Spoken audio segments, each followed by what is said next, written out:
I'm going to show you how NIM games work. At first, we can see that the AI is training, and now the AI is going to play against me.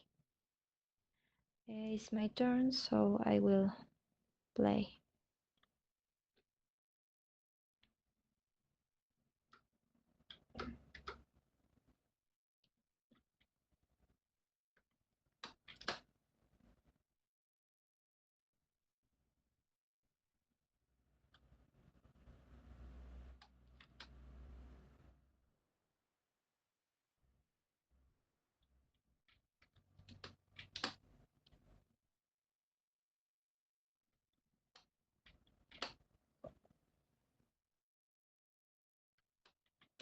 As we can see here, the AI wins the game.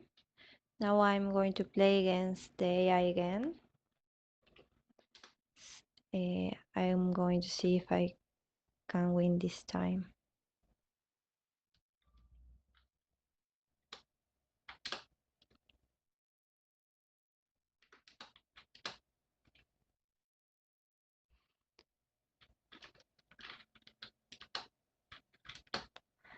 And the AI is going to win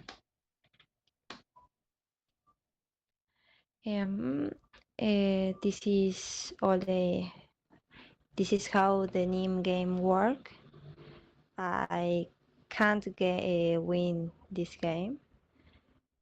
I try like a dozen of times, and the AI always win. That's all for this implementation.